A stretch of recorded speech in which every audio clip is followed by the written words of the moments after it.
ya antes que llega la comisión, aquella comisión que fue la protagonista de la clase anterior, la comisión de la ONU, a Palestina para investigar el problema, el conflicto y tratar de mostrar camino de solucionarlo.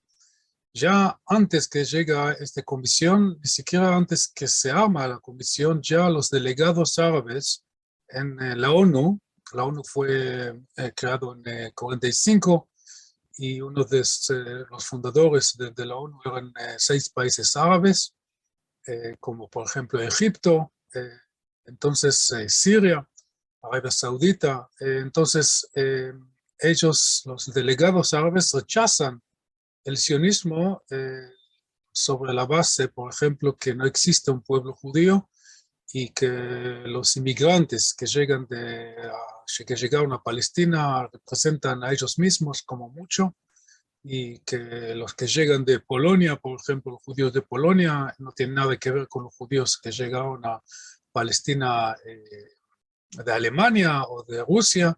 Y claro que ellos no tienen nada que ver, estos judíos no tienen nada que ver con judíos que viven en países árabes, en norte de África, Asia, y por ende, claro que no tiene nada que ver con los judíos que viven en América del Norte, del Sur, y en definitiva todo el proyecto sionista es un brazo del imperialismo británico que tuvo el objetivo de atrapar territorio árabe, que fue parte de la famosa zona árabe que está entre el Atlántico y el Golfo Pérsico, y por ende la conclusión es sobreentendida, no solamente que no hay que buscar ninguna solución para Palestina, porque no hay problema. En Palestina el problema es el imperialismo, y en el momento que el imperialismo va a entender que es imperialismo y va a salir de toda la región, no solamente de Palestina, sino también de Egipto y de otros lugares,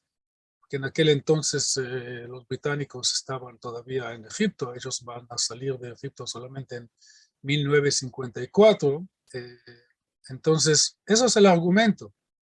Pero sorpresivamente, cuando se adelanta a la comisión y ya presenta sus conclusiones, y claro que el voto se hace en el 29 de noviembre, pero la polémica, la discusión, las deliberaciones empiezan mucho antes, por supuesto. Entonces, ya estos líderes árabes dicen una cosa impresionante. Ellos dicen que si la ONU va a tomar la decisión y va a tratar de aplicar la decisión, es decir, la partición de Palestina a 2 estados-naciones, uno Estado judío y el otro Estado árabe, los ciudadanos judíos que viven en sus países van a ser perjudicados. Hice una pausa a propósito porque el oyente tenga suficiente tiempo para tragar este argumento, ¿no? Repito, o sea, los líderes que dicen que no existe un pueblo judío y que el sionismo no tiene nada que ver con el proyecto sionista en Palestina, que está hecho de delegados del imperialismo británico, sean judíos de Alemania, de Rusia, de Polonia. Perdóname porque estoy sonriendo, porque así son los judíos ante este tipo de barbaridades. ¿Qué podemos hacer más allá de reír? Entonces, el argumento es que el pueblo judío que no existe y el sionismo, que es un brazo del imperialismo, al momento de ser realizado como un Estado judío, entonces los ciudadanos árabes, entre comillas, de origen judío, que no tienen nada que ver con el pueblo judío, ellos van a ser perjudicados. Y eso hay que tomar en cuenta cuando uno habla del conflicto, porque la cantidad de mentiras y distorsiones es tan enorme que una persona común y corriente, una persona inocente que vive, no sé, en Honduras o en Chile o cualquier otro lado del mundo, en España, él tal vez puede decir, pero no puede ser tanta, es una lista infinita de mentiras y distorsión, entonces debe haber algo en eso, ¿cierto? Bueno, no hay nada en eso, ¿qué podemos hacer? Eso es la realidad, la realidad. El argumento árabe, repito, uno, es que la ONU no tiene nada que ver con asuntos del Medio Oriente. Ellos son parte de los fundadores de la ONU. ¿Qué es la ONU? Organización de Naciones Unidas, ¿no es cierto?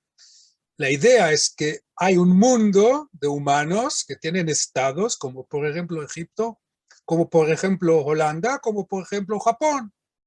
Y estos pueblos, en lugar de pelear y matar millones y millones de personas, como lo han hecho los alemanes en la Segunda Guerra Mundial, no solo los alemanes, por supuesto. Entonces, la idea de la ONU es solucionar problemas mundiales en una forma mundial. Entonces, el primer argumento de los que fundan la ONU es que la ONU no tiene el derecho de intervenir en temas del Medio Oriente. Claro que en el Medio Oriente se puede vender petróleo a todo el mundo, eso sí, pero cuando hay problemas de políticas en el Medio Oriente, entonces el Medio Oriente ya no pertenece al mundo. Eso uno. El segundo argumento es que el sionismo es un brazo del imperialismo, el imperialismo británico. El hecho que los británicos están desde 1939 y más bien desde 1930, y si alguien quiere medir las cosas de una forma más rígida, desde el principio están peleando contra el sionismo, o sea, el punto pico, digamos, es la declaración Balfour, pero a partir de este momento ya los británicos, cada vez más y más británicos, importantes, estoy hablando de liderazgo, están retrocediendo del compromiso que ellos mismos sacaron en la declaración. Entonces, el hecho que el imperio británico está peleando con el sionismo y más que todo en los años en cuenta, ¿no? Después de 45, de eso estamos hablando, ¿no? Entonces, el segundo argumento de los árabes es que el sionismo es un brazo del imperialismo británico. El hecho que el imperio británico está molestando a la realización del sionismo y lo molestó también durante la guerra de 48 y siguió pensando los británicos hasta por lo menos 1955, cuando el Estado de Israel ya cumplió 7 años, todavía habían planes del imperio británico o de Gran Bretaña, que ya no era imperio en aquel entonces, de ocupar con fuerza, si sea necesario, toda la parte del sur del Estado de Israel, del Estado soberano de Israel.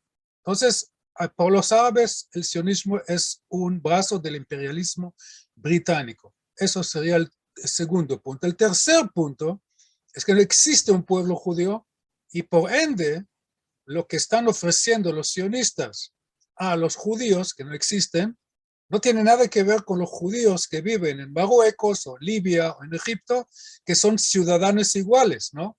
Pero cuando la ONU hace lo que hace, entonces de repente ya no son ciudadanos iguales y ellos tienen que pagar el precio por lo que hace el sionismo.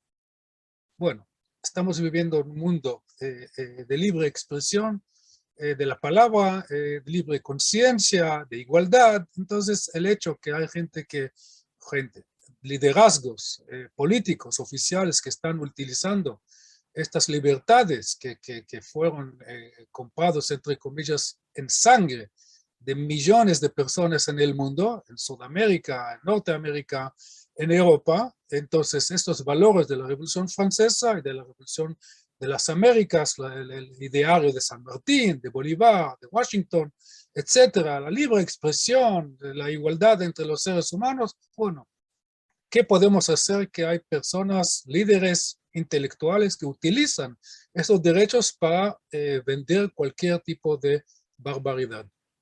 Y no estamos hablando de algo teórico. Como mencioné, el fin de la clase anterior, en el día siguiente, ya en el 30 de noviembre de 1947, ya empieza la guerra que para los judíos se conoce como la guerra de la independencia o la guerra de la liberación, y para los árabes, para los pobres árabes, eso se conoce como el Nakba, el desastre. ¿Y qué es el desastre de los árabes? Que después, cuando termina la guerra, en 1949, la guerra que duró oficialmente 19 meses, ¿no? Entonces estamos hablando de una guerra que empezó el 30 de noviembre de 1947 y termina oficialmente solamente en julio de 1949, aunque prácticamente ya terminó mucho antes, ya terminó en enero de 1949, pero no importa. Desde el punto de vista de los palestinos, de lo que después van a conocer como palestinos, es el Nakba. ¿Y de qué se trata el Nakba? De una cantidad enorme, hay discusiones cuántos son, 565.000 o 650.000, otra versión habla de 343.000, no tiene importancia. Yo no creo que el hecho que si son 100.000 refugiados o 200.000 o 1 millón, en todos los casos es una tragedia, ¿no? No hay duda. La palabra en árabe que Nakba significa desastre, es un desastre. Para una persona es un desastre, para una familia es un desastre, para 1.000 personas es un desastre, para 650.000 también es un desastre. La cuestión es qué fue el motivo de este desastre, y de eso los palestinos tienden de olvidar y pensar que todo el mundo ya olvidó. ¿Y qué podemos hacer que en todos los libros de la historia todo está escrito? ¿Y qué podemos hacer que hay personas como yo que nacieron mucho después y están haciendo el esfuerzo de leer estos libros, y no solamente leer estos libros, sino transmitir su conocimiento por YouTube, por ejemplo? Entonces ahí estamos, para recordar que el resultado tiene una causa, y la causa es simple, tan simple que no hay que rebuscar nada, no es tan complicado. En el día siguiente, después que la ONU toma la decisión, la resolución de armar 2 estados-naciones en Palestina, en el territorio de Palestina, un estado judío y otro estado árabe, donde en el estado árabe habrá una mayoría árabe y una minoría judía, y en el estado judío una mayoría judía y una minoría árabe, y ambos estados van a colaborar en el campo de la economía con la supervisión de la ONU, con un comité especial de economistas, 3 judíos, 3 árabes y 3 de la ONU, observando que la brecha entre la economía del Estado judío no va a ser demasiado grande para no perjudicar la economía del Estado árabe. Así está escrito. De eso fue el voto en favor. El día siguiente empieza la guerra. ¿Quién empezó la guerra? Quien amenazó 2 años antes que va a hundir cualquier tipo de solución que permite a los judíos ser parte de la familia de las naciones en su tierra milenaria. Entonces, quien empezó la guerra tiene la culpa única de la guerra. Entonces, el resultado de la guerra, hay solamente un responsable, uno y solo responsable a este resultado, que es el lado árabe. ¿Qué podemos hacer? Esos son las verdades, las simples verdades. Voy a saltear al fin de la guerra a otra resolución de la ONU, no tan famosa como la 181 del 29 de noviembre de 1947, sino otra resolución con otro número, 194, también de la Asamblea General, y hay que aclarar que resoluciones de la Asamblea General de la ONU no tienen el mismo peso como como tiene el Consejo de Seguridad. El Consejo de Seguridad de la ONU, que está compuesto de los poderes, China y Estados Unidos y Rusia y Francia y Inglaterra, Britania y algunos miembros más que se intercambian entre ellos. Entonces, el Consejo de Seguridad tiene, entre comillas, poder ejecutivo. En la guerra de Corea, en 1950, realmente se armó un ejército hecho de participantes del Consejo de Seguridad, y fue, creo que, el único ejemplo donde la decisión del Consejo de Seguridad también fue apoyado por una fuerza policial, para decirlo así. En cambio, resoluciones de la Asamblea General no tienen este peso, sino son recomendaciones que pueden llevarse a cabo solamente si los participantes que tienen que ver con esta u otra resolución cumplen con la resolución. Entonces, ¿de qué se trata la resolución 194 que fue sancionada en el 11 de diciembre de 1948? Casi un año después que empezó la guerra de la independencia judía o el Nakba de los palestinos, o según el objetivo de los países árabes que se unieron a la guerra para eliminar el Estado judío, que terminó como una Nakba, problema de ellos, ¿qué podemos hacer? Así funciona el mundo, ¿ok? Hay un lindo dicho en hebreo, no sé cómo traducirlo, Koreh Shachat Baipol, el que hace el pozo a veces cae en el pozo. Y los árabes trataban de hacer un pozo para que los judíos caen en el pozo, y ellos cayeron en el pozo. ¿Y a dónde está la culpa de los judíos? Entonces vamos a volver a la resolución de la ONU. La resolución de la ONU de 11 de diciembre de 1948 está hablando de una pacificación del conflicto. Tiene unos 15 cláusulas a donde habla generalmente de cómo formar la paz. Y entre otras cosas hablan de solucionar el problema de los refugiados. No habla de refugiados árabes, hablan de refugiados, porque habían también refugiados judíos en la guerra, tanto en Eretz Israel como en otros países árabes que fueron echados por lo que prometieron los gobiernos árabes, ¿no? ¿Se acuerdan que no hay pueblo judío, etcétera, etcétera, y que todos los judíos viven en igualdad en nuestros países avanzados, etcétera, etcétera? Entonces, esta resolución otra vez fue aprobada por la ONU y rechazada en total por todos los países árabes y algunos países más del bloque soviético. Hay que mencionar que en 47 el bloque soviético apoyó el plan de la ONU de la partición, pero ya un año más tarde, ya por cálculos de la Guerra Fría, entonces el bloque soviético está poniéndose al lado de los árabes. Pero la cosa importante son los árabes. Los árabes rechazan la resolución 194 porque una de las cláusulas habla claramente de el deber del reconocimiento del nuevo Estado judío. Y ellos prefieren no solucionar el problema de los refugiados, y la solución tiene varias formas. Una cosa es algunos que van a volver a sus casas siempre y cuando van a respetar las leyes y la paz, cosa que no se puede medir. ¿Cómo puedes medir eso? Otra forma es recompensaciones con plata y otra forma, no sé, bueno, no tiene importancia. Pero los árabes prefieren rechazar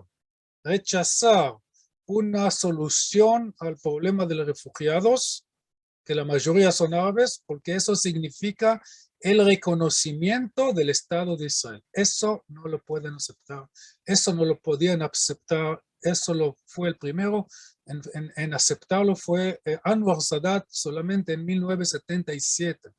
Estamos hablando unos casi 30 años más adelante, después de 3 o 4 guerras más, de 56, de 67, de 69, 70 y de 73.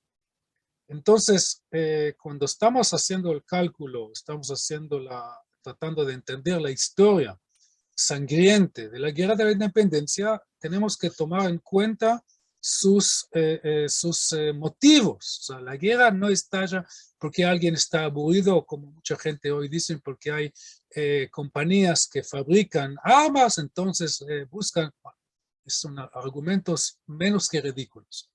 Las armas están, pero el uso, la decisión de usar las armas es una decisión política. En este caso, la decisión en la primera etapa, y de eso vamos a hablar en la clase siguiente, en qué forma se desarrolló la guerra de 48. Entonces voy a mencionar solamente ahora, en líneas muy generales, tenía 2 etapas.